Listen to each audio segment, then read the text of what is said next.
చిత్తూరు కూటమి ఎమ్మెల్యే అభ్యర్థి గురజాల జగన్మోహన్ వైసీపీ అభ్యర్థి విజయానందరెడ్డిపై ఫైర్ అయ్యారు. వైసీపీకి చెందిన సోషల్ మీడియాలో తనను కించపరిచేలా విజయానందరెడ్డి దుష్ప్రచారం చేస్తున్నారని మండిపడ్డారు. నిజాయితీగా ప్రజాసేవ చేసేందుకు రాజకీయాల్లోకి వచ్చానని తెలిపారు. విజయానందరెడ్డి దొంగ వ్యాపారాలు, లాటరీ టికెట్లు అమ్మి అక్రమంగా డబ్బులు సంపాదించారని ఆరోపించారు. రాష్ట్రంలో కూటమి అధికారంలోకి రావడం ఖాయమని అన్నారు.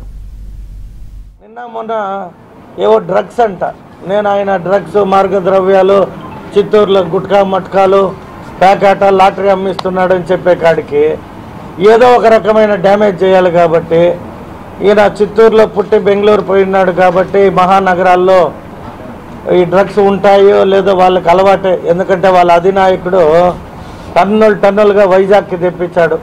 అది క్యాపిటల్ చేసేద్దాము, అక్కడ అమ్ముకుంటే మంచి డబ్బు వస్తాయి అని పోర్ట్లకి మార్గద్రవ్యాలు తెప్పించే అలవాటు ఆ జగన్మోహన్ రెడ్డికి ఉంది. ఈయనకు అలవాటు కాబట్టి సడన్గా ఈ జగన్ అనుకొని నా పైన ఏవో వీడియోలు చేస్తున్నాడు. సినీ నటులతో పరిచయము. నేను చెప్తున్నా, సినిమా తీసిన వ్యక్తిగా సినీ నటులు పరిచయాలు ఉండొచ్చు. అంత మాత్రాన డ్రగ్స్ లేదు మార్గద్రవ్యాలు సప్లై చేశాడు అని. ఇప్పుడు మేము ఈరోజు అంటున్నాం విజయానంద్ రెడ్డి రెడ్ స్మగ్లర్. అది నేను చెప్పింది కాదు. అతనికి నాకేమి పాత గొడవలు లేదు, లేదా నేనేం రెడ్ శాండల్ స్మగ్లర్ కాదు. ఆయన పైన కేసులు పెట్టించక మా ప్రభుత్వం